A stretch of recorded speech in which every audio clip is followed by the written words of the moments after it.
श्रोता प्रेमियों, मैं राम सागर शास्त्री आप लोगों के समक्ष रखने जा रहा हूं सूतक निर्णय। देखिए, सूतक 3 प्रकार का होता है: जन्म सूतक, मृत्यु सूतक और ग्रहण सूतक। गाय, भैंस, बकरी या दुधारू पशु तथा स्त्री 10 रात्रि में शुद्ध हो जाते हैं, परंतु पिता स्नान करके तुरंत शुद्ध हो जाता है। अतः 10 दिन का सूतक माना जाता है। क्योंकि रात्रि से पहले दिन आता है, इसलिए 10.5 दिन का सूतक मान लिया जाता है। जब तक बच्चे का नाला छेदन नहीं होता है, तब तक सूतक का कोई विचार नहीं होता है। अब लोगों का ऐसा विचार है कि मूल शांति में 27 दिन का सूतक होता है। यह बात बिल्कुल गलत है, शास्त्र के विरुद्ध है। सूतक 10.5 दिन से ऊपर हो ही नहीं सकता है। अतः मूल शांति नहा धोकर ही करनी चाहिए और इसकी सामग्री पवित्र स्थल में ही विसर्जित करनी चाहिए। क्षौर कर्म यानी सिर मुड़वाना अनुचित है।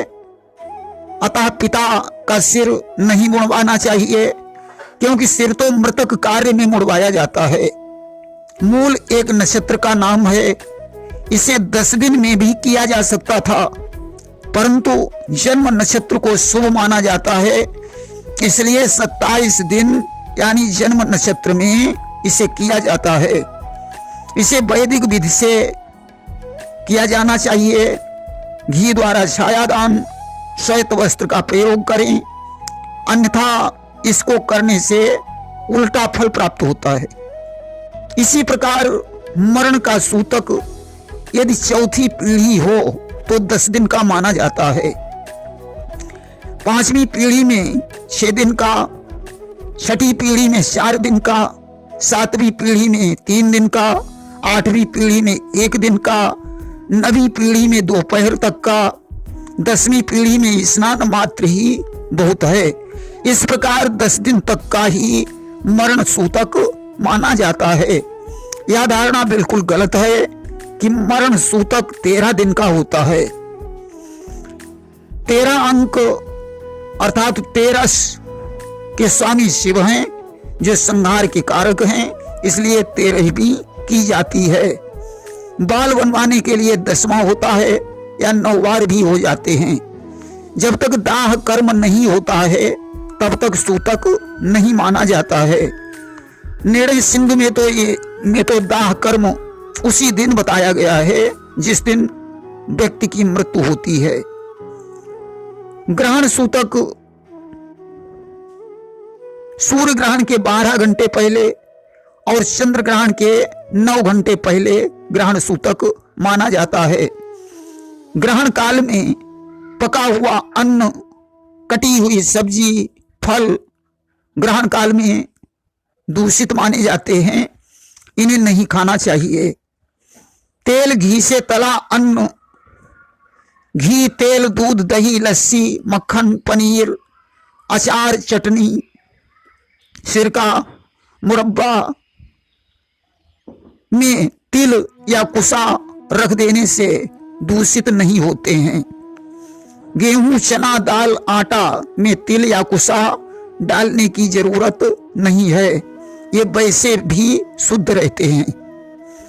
सूतक के समय बाल, वृद्ध, रोगियों को छोड़कर अन्य किसी को भोजन आदि ग्रहण नहीं करना चाहिए। ग्रहण के प्रारंभ से मोक्ष तक ग्रहण पर्व होता है। इसके आरंभ होते ही जप, हवन, स्नान शुभ माना जाता है। ग्रहण के मध्य में दान किया जाता है।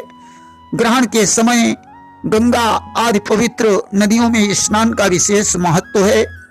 ग्रहण के पूर्व काल में सोना, खाना पीना, तैल मर्दन, मैथुन, मलमूत्र का त्याग करना वर्जित माना जाता है। ग्रहण काल में स्नान करके अपने इष्ट देव का ध्यान, जप, स्तोत्र पाठ, मंत्र सिद्धि, तीर्थ स्नान, हवन, दान आदि कार्य कल्याणकारी माने गए हैं। निर्णय सिंधु में लिखा है, सूर्य ग्रहण में सूर्य का जप एवं दान, चंद्र ग्रहण में चंद्रमा का जप एवं दान करना चाहिए। श्रद्धावान लोगों को तथा इस दिन राहु का जप और दान भी शुभ माना गया है। श्रद्धावान लोगों को ग्रहण से पहले ही दान देने योग्य वस्तुएं इकट्ठी करके ग्रहण काल के समय संकल्प करके ग्रहण की समाप्ति के बाद दान कर देना चाहिए। ग्रहण का पूर्ण मोक्ष हो जाने पर पुनः सवस्त्र स्नान करना चाहिए।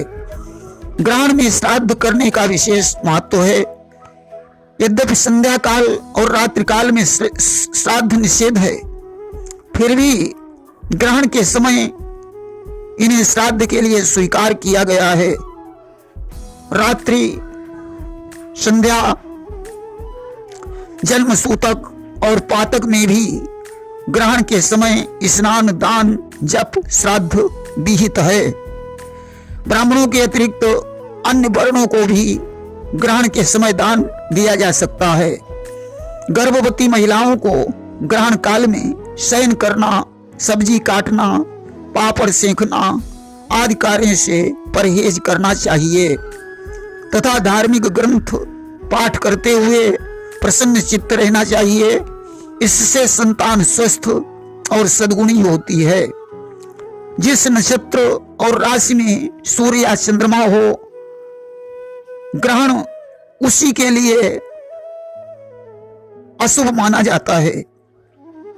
जो ग्रहण हमारे यहाँ दृश्य नहीं होते हैं उनका सूतक नहीं माना जाता है, अर्थात उसका स्नान, दान, पुण्य कर्म, यम नियम मान्य नहीं है। अथवा उपछाया ग्रहण दृश्य होने पर भी सूतकादि से मान्य नहीं है। ग्रहण के सूतक काल में मंदिर में प्रवेश करना, मूर्ति का स्पर्श करना, यात्रा करना वर्जित है। ग्रहण मोक्ष के बाद पीने का पानी ताजा लेना चाहिए। गर्भवती महिलाओं को पेट पर गाय का गोबर का पतला लेप करना चाहिए। ग्रहण में मंत्र सिद्धि, श्राद्ध, दान, जप शास्त्र सम्मत है। यज्ञ में 21 दिन पहले, विवाह में 10 दिन पहले, श्राद्ध में पाक क्रिया तैयार हो जाने पर सूतक पातक का कोई दोष नहीं लगता है, परंतु घर के मनुष्य अलग रहना चाहिए। देखिए, एक महीने में सूर्य चंद्र दोनों ग्रहण पड़े तो राज युद्ध, शत्रुकोप और विनाश की संभावना होती है। जो सूर्य और चंद्रमा ग्रहण के समय उदय या अस्त हो तो अन्न और राज का विनाश की संभावना होती है। देखिए, ग्रहण कब पड़ता है? चंदा से रवि 7वें, रवि राहु एकंत, पूनों में परिवार मिले निश्चय ग्रहण पड़ंत। रवि से राहु 7वें, शशि रवि हो एकंत, मावस में परिवार मिले निश्चय ग्रहण पड़ंत। अमावस्या को सूर्य चंद्र एक राशि पर हो, सूर्य नक्षत्र चंद्र नक्षत्र एक हो तो परिवार की संधि में सूर्य ग्रहण होता है। सूर्य नक्षत्र से चंद्र नक्षत्र तक गणना करें, उसमें से 11 निकाल दें, शेष यदि 13 बचे तो निश्चय सूर्य ग्रहण होगा।